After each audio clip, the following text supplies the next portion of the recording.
Olá, dando continuação à nossa apresentação sobre Memento Mori e morte.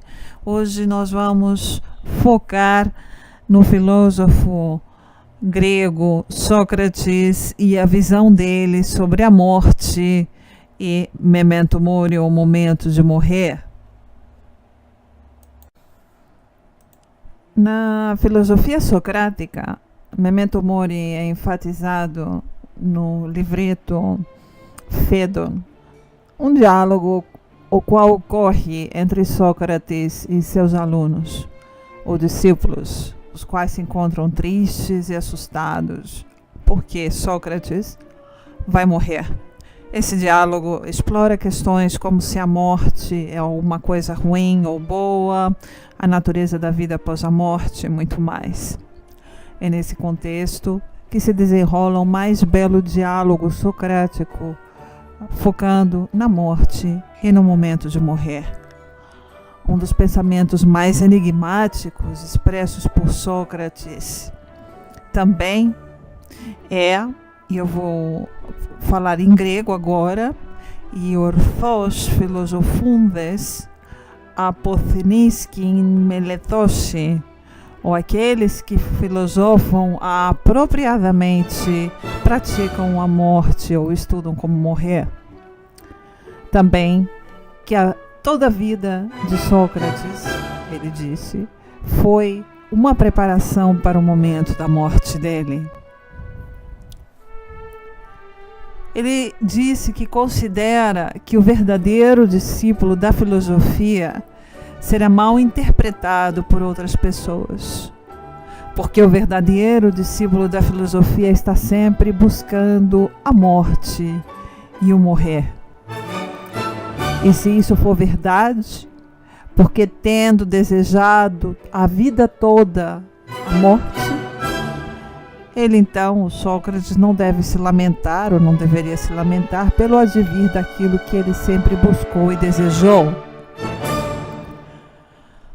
O Sócrates também liga a prática de morrer, o Memento Mori, à busca da verdade. Ele explica aos seus discípulos que se eles buscam o objetivo do filósofo, o qual é conhecer uma verdade absoluta, ou conhecer as verdades absolutas, eles não devem temer morrer ou a morte. De acordo com Sócrates, a alma está aprisionada no corpo e por essa razão não pode conhecer nenhuma verdade absoluta. Nesse sentido, a morte representa a possibilidade do filósofo conhecer verdades absolutas, porque liberta o filósofo das limitações do corpo. Por essa razão, o filósofo não deve temer a morte.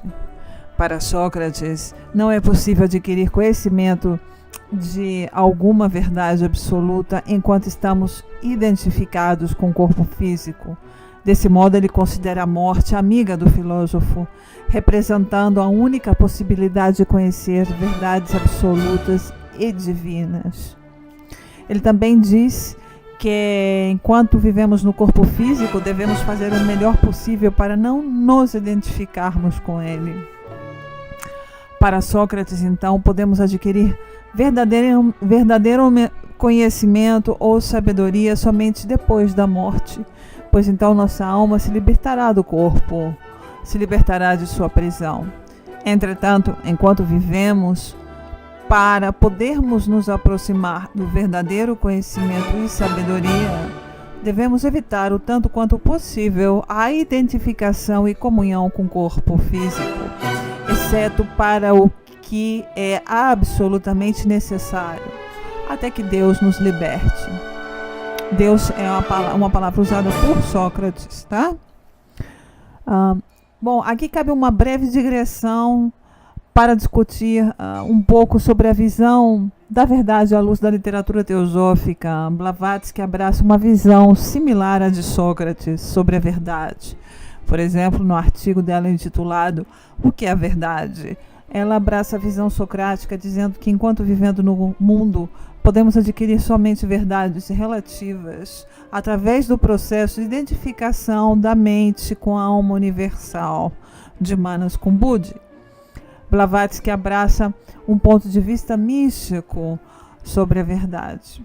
Bom, retornando agora a Sócrates, ainda em relação à morte, ele diz o seguinte na apologia dele: temer a morte, senhores, não é outro senão considerar-se sábio quando não se é, pensar que se sabe o que não se sabe. Ninguém sabe se a morte pode ser a maior de todas as bênçãos para um homem, mas os homens a temem como se soubessem que é a maior dos males. Sócrates também acha que a morte pode significar duas coisas. A primeira, a alma se move desse lugar para um outro. A segunda, não existe absolutamente nada depois da morte. Morrer é como dormir sem sonhos. Se a morte for uma migração de um lugar para outro, não há motivo para temê-la, pois continuaremos existindo de alguma forma em outros planos. Porém, se não houver nada após a morte, então a morte é como dormir e não sonhar. Assim também não há razão para temê-la. Finalmente, no momento da morte de Sócrates, suas últimas palavras foram: não se esqueçam de sacrificar um galo para Asclépios. Asclépios tinha o poder de cura e também é dito que ele tinha o poder de ressuscitar os mortos. Desta forma, como no poema egípcio, no início dessa apresentação, me perdoem, o poema egípcio não foi traduzido e deveria ter sido incluso na apresentação anterior. Sócrates considera a morte uma cura para o homem doente. A doença é a limitação imposta pela prisão da alma no corpo físico, a qual não permite à alma ter acesso às verdades absolutas e ao eterno.